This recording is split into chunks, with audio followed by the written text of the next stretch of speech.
ഈശോമിശിഹായ്ക്ക് സ്തുതിയായിരിക്കട്ടെ. Welcome to കുട്ടി gospel.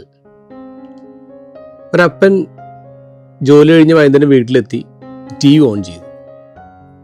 T V work ചെയ്യുന്നില്ല. അയാൾ ടി വിയുടെ അടുത്ത് ചെന്നു. അടുത്തത് മനസ്സിലായി കരിഞ്ഞ മണമൊക്കെ ഉണ്ട്, എന്തോ കത്തിയിട്ടുണ്ട്. മെക്കാനിക്കിനെ വിളിച്ചു. മെക്കാനിക്ക് വന്നു. ടി വി തുറന്നു.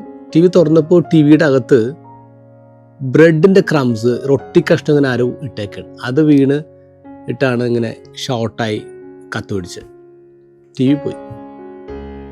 ഇയാൾ ഭാര്യ വിളിച്ചു. എന്താണെന്ന് ചോദിച്ചു. ഭാര്യ പറഞ്ഞു എനിക്കറിയത്തില്ല. അപ്പോഴാണെങ്കിൽ അയാൾക്കൊരു മോനുണ്ട്, 4 വയസ്സുള്ളവൻ. അവന് വിളിച്ചു. അവർക്ക് മനസ്സിലായി ഇവൻ തന്നെ ആയിരിക്കും. ഇവന് വിളിച്ചു, പതുക്കി ഇരുത്തി കാര്യമൊക്കെ ചോദിച്ചു. അവൻ പറഞ്ഞു അവനെ ഇട്ടെ. അവനാണ് ബ്രെഡ് കൊണ്ടുവന്നിട്ടെ. ഇപ്പം ഇവരിവനെ വഴക്ക് പറയാൻ തുടങ്ങി, ഉപദേശിക്കാൻ തുടങ്ങി. ആ സമയത്ത് ഇവനൊരു കാര്യം പറഞ്ഞു. 4 വയസ്സല്ലേ.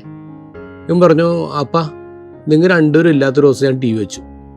ടി വി വെച്ചപ്പോൾ ടി വിയുടെ അകത്ത് ഇങ്ങനെ കുറച്ച് വിശന്നിരിക്കണ കുട്ടികൾ, വിശന്നിങ്ങനെ മെലിഞ്ഞിരിക്കണ കുട്ടികൾ. അപ്പം ഞാൻ അടുക്കളയിൽ നിന്ന് കുറച്ച് ബ്രെഡ് എടുത്തിട്ട് അവർക്ക് ഫുഡ് കൊടുത്താണ്. അവൻ കുട്ടികൾക്ക് ഫുഡ് കൊടുത്താണ്. ടി വിയുടെ ബാക്കിൽ ഹെയർ റോൾ ഉണ്ടല്ലോ, അതിൻ്റെ അകത്ത് കൂടി അവൻ ബ്രെഡിൻ്റെ ക്രംസ് ഇട്ട് കൊടുത്താണ്. കുട്ടികൾക്ക് വിശപ്പ് മാറാൻ വേണ്ടി കൊടുത്താണ്. ഇത് കേട്ടപ്പോൾ പാരൻസ് നിശബ്ദരായി. അവരവനെ കെട്ടിപ്പിടിക്കുന്നുണ്ട്. 4 വയസ്സുള്ള കുട്ടിയുടെ അനുകമ്പയാണ്.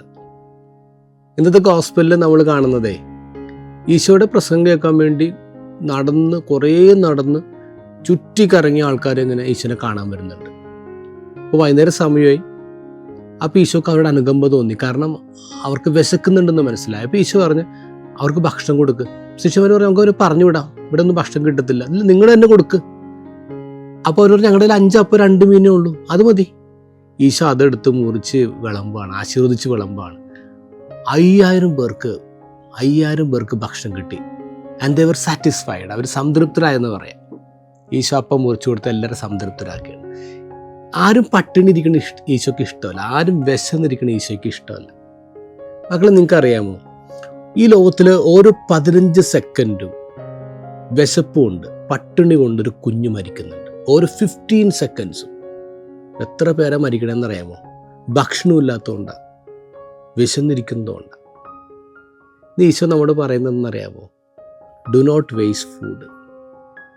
ഈ 5000 പേർക്ക് ഭക്ഷണം കൊടുത്തല്ലോ. ഭക്ഷണം കൊടുത്തു കഴിഞ്ഞിട്ട് എന്താ ശിഷ്യന്മാർ ചെയ്യുന്നറിയാമോ? ദി കളക്റ്റഡ് 12 കൊട്ട. ബാക്കി വന്ന കഷ്ണങ്ങൾ അവർ ശേഖരിച്ചത് 12 കൊട്ട ഉണ്ടായിരുന്നു. അവർ ബാക്കി വന്നത് ശേഖരിച്ചു.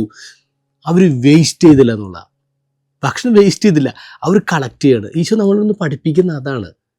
നമ്മൾ എന്തുമാത്രം ഭക്ഷണം വേസ്റ്റ് ചെയ്യണമെന്നറിയാമോ? ഈ ലോകത്ത് എല്ലാവർക്കും കഴിക്കാനുള്ള ആഹാരമുണ്ട്. പക്ഷെ കുറച്ച് പേരെ എങ്ങനെ പട്ടിണി കിടക്കുന്നേ? കാരണം ഭക്ഷണം കഴിക്കാൻ ആഹാരമുള്ളവർ അവർ ഷെയർ ചെയ്യുന്നില്ല. അവർ കൂടുതൽ കൂട്ടി വെച്ചിരിക്കുകയാണ്. അപ്പം ഇല്ലാത്തവർക്കൊന്നുമില്ല.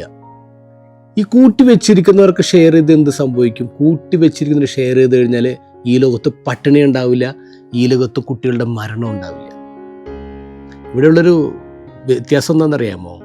ഈശോ 5 അപ്പം കൊണ്ട് 5000 പേര് ഊട്ടിയപ്പോൾ നമ്മൾ എന്താ ചെയ്യുന്നത്?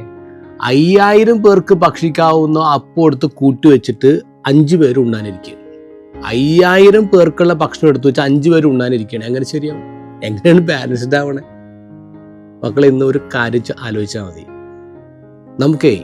നമ്മൾ ഭക്ഷണം കഴിക്കുമ്പോഴേ നമ്മൾ ആലോചിക്കണം, ഭക്ഷണമില്ലാത്ത ഒരുപാട് കുട്ടികൾ അപ്പുറത്തുണ്ടെന്ന്. നമ്മൾ ഭക്ഷണം അതുകൊണ്ട് വേസ്റ്റ് ആക്കരുത്. എനിക്ക് ഈ ഭക്ഷണം ഇഷ്ടമല്ല, എനിക്കിത് വേണ്ട, അങ്ങനെയല്ല. നിങ്ങൾക്ക് ആവശ്യമുള്ള ഭക്ഷണം മാത്രം നിങ്ങൾ പ്ലേറ്റിലേക്ക് എടുക്കുക, എന്നിട്ട് കഴിക്കുക. അത് കളയരുത്.